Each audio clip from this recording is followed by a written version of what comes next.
I need a mission. We all need a mission. That's what life should be, is a mission. That's what gives your life purpose and focus and drive and ultimately satisfaction.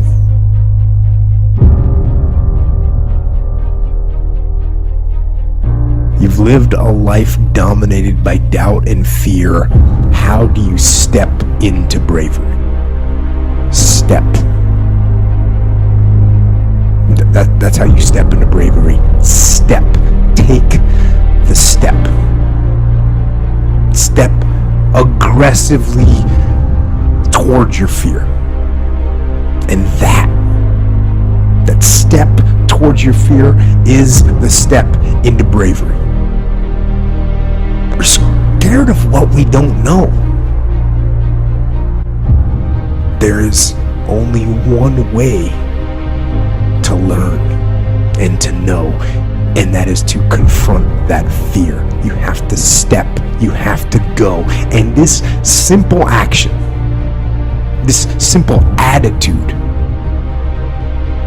it answers so many questions. So many questions. How do you get to the gym every day? You step. You go. How do you change your diet? You step. You go. How do you overcome fear of failure or fear of success or fear of fear itself? You step. And how do you face the fear of the unknown? You step. Don't wait anymore. Don't think anymore. Don't plan anymore. Don't contemplate anymore. Don't make any more excuses or justifications. Don't rationalize anything else. No, no, and no. Instead, be aggressive.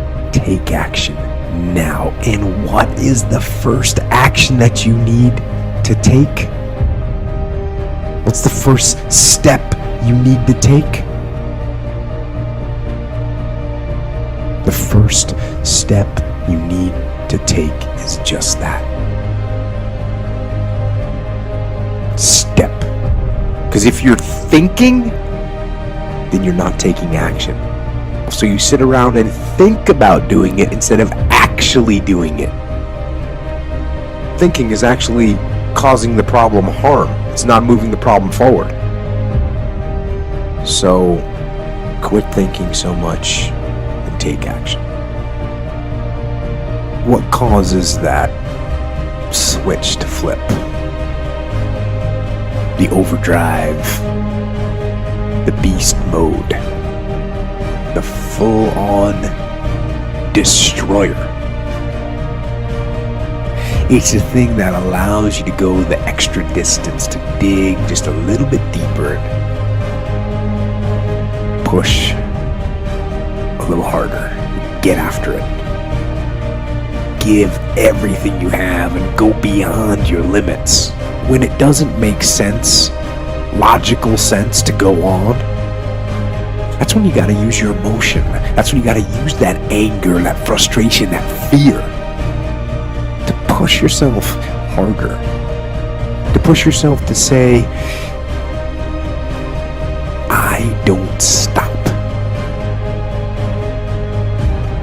And when your feelings are screaming that you've had enough, and when you think you're gonna break emotionally, you gotta override that emotion with the concrete logic and willpower that says, you know what?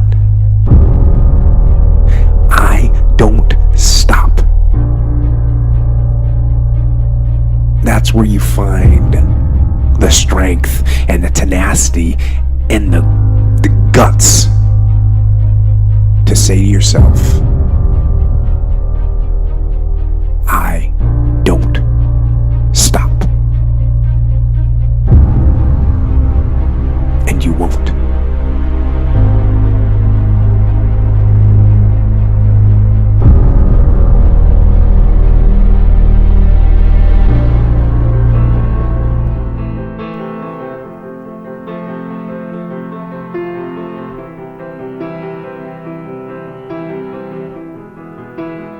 Oh, what's that? A halo.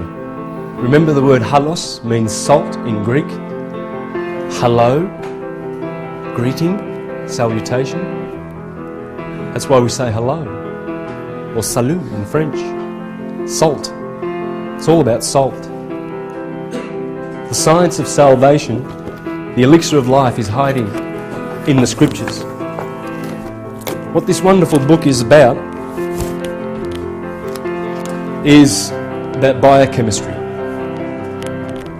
It's all about biochemistry and how to keep your temple clean and pure and chaste, so that the oil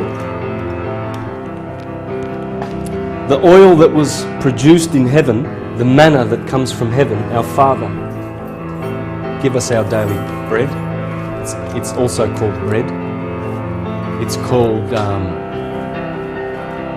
the seed, the fish, because that oil smells like fish. It's called soma, the soma juice from heaven, etc., etc. So as it, I'll fix this. Ah, yeah, that might be a good idea, actually.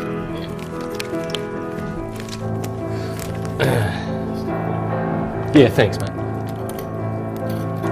Beautiful.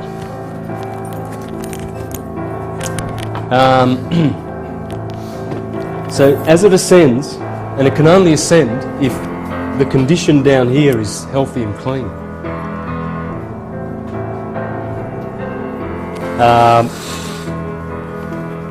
If the body is chemically balanced, that oil will ascend. You see, this is why it's very, very necessary to be careful with certain ones promising ascension and talking about ascension. I mean, in the churches, they think they're going to meet Jesus in the heavens. It's a rapture. That's how they're going to ascend, because everybody's looking for that immortality. That's what the elixir of life's all about.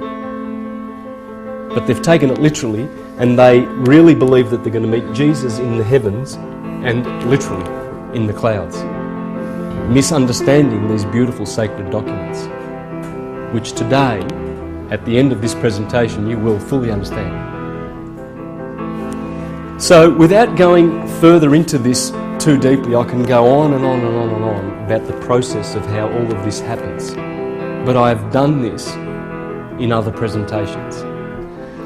Your body is the Holy Land and lawful awakening in particular. So I'm going to leave that.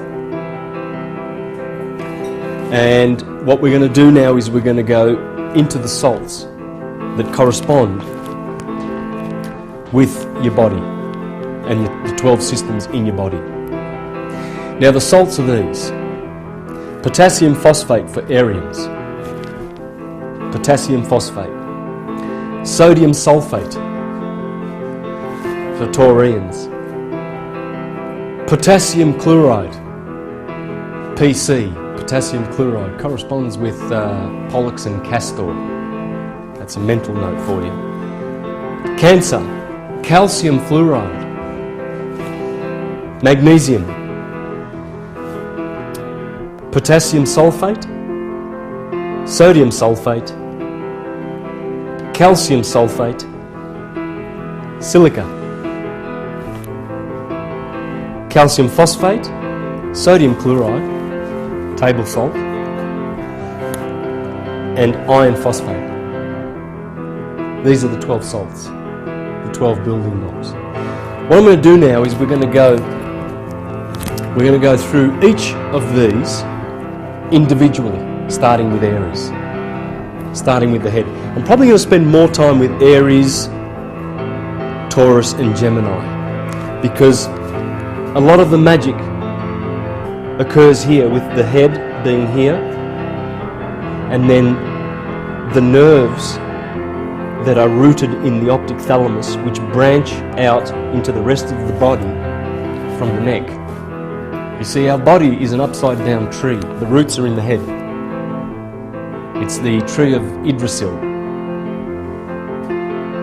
It's the tree that's in the Bible, in the book of Daniel. You see, Gemini rules the hands, the twins, and the twin lungs. And the bronchioles, in other words, branches of the lungs and the branches of the pneumogastric nerve system, is the tree of life.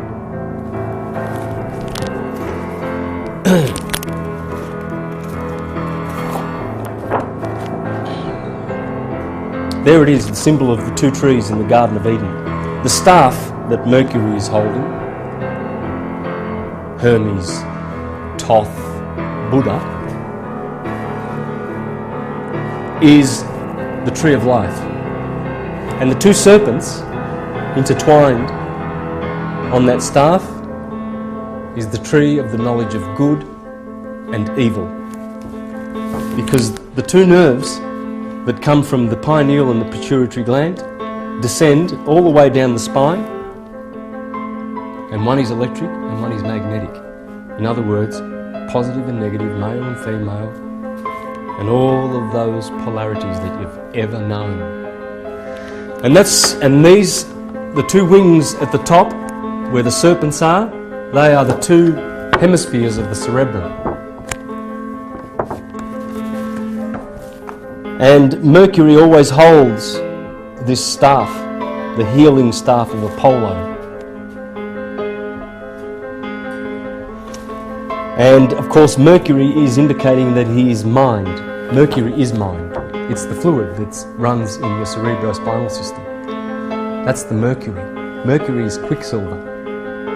Quicksilver means living silver. It's the silver, the fluid, that you must turn into gold, as it is silver in the nervous system, and as it reaches the optic thalamus, it's turned into gold. And this is where your dormant brain cells are reactivated. And that's why the cells are so important, the cell salts. So without further ado, let's go through the book. Now, as I said, I'm going to be reading quite a bit from the book. It's going to be a hard slog. It's heavy, but it's enlightening, and you're going to love it. Every bit of it. I have highlighted all the key points that I want to bring out.